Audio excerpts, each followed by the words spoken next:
You know that 90%, or I can say 90% of the wars and conflicts we often experience or have heard, both within and internationally, are often ignited by pride, the inability to acknowledge one's fault and apologize.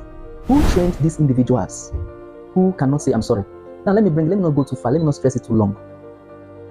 We keep our mothers, we allow women to train our children, and unfortunately it is too clear to have seen that women are people who we have seen that they choose not to like to apologize.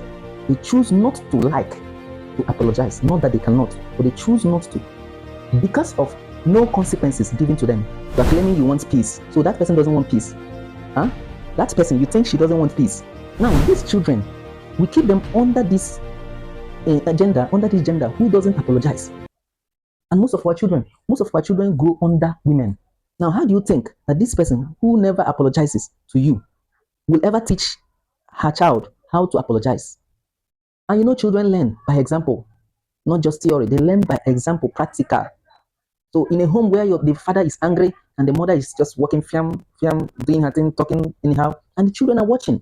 And then tomorrow, these children become nuisance to the society, become very nonsense to the society. And then he goes out there, somebody does something, he does something to somebody, he will refuse to apologize, and he would rather run to the mother. And when he runs to the mother, he says, the mother, how dare you touch my child, how dare you touch my child? Before there is problem. Do you see what she has produced to the society? You cannot have people who does not apologize and expect to have children who apologizes. And these children are the future of what? Tomorrow, right? So that means as long as we have all these children being groomed under this, set of, or let me say type of women, because they're a majority, almost all, they have taken it like, they want men to understand it. They want men to see it as a fact that they don't apologize. So how do you expect them to teach a child how to apologize? How do you expect them to bring forth children who apologizes when they are wrong? I am talking about people who are now adults, who have given birth also. They were not taught to say I'm sorry, and they have grown, married, given birth, and they don't say I'm sorry. And you know what? They all expect you to say I'm sorry to them.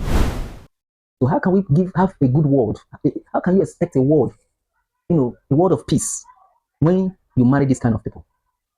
So if you must cut off some of these things, if you must have a word or picture a word or come to the reality of a word where people will be, sanitized, there will be morals, then it has to start from you. Marrying someone who is sensitive, who is sensible. You can't go and marry an idiot, someone who doesn't have conscience, who feels he can't tell you sorry, who feels you don't deserve apology. Then when you marry such a person, you expect that the child you give birth to will be sensible and will always apologize when he is wrong in any matter. How can such child even come to tell you, Daddy, I'm sorry for what I have done? If you want a sane society, we must start it from women. Those people we leave children with, we must start from them. You think it doesn't happen by magic? It doesn't happen by. That's why if you want to destroy any society, just destroy the women. Destroy the women. Turn them to one stupid thing. And you see that the children that will be groomed under them will be nothing to write home about. They will be extra foolish. How do you expect a sane society when the trainer is not sane? I don't know if you get it. You want a sane society, but the whole children who are going to handle that sane society are being groomed under someone who is not sane. What kind of magic and miracle are you expecting in that society?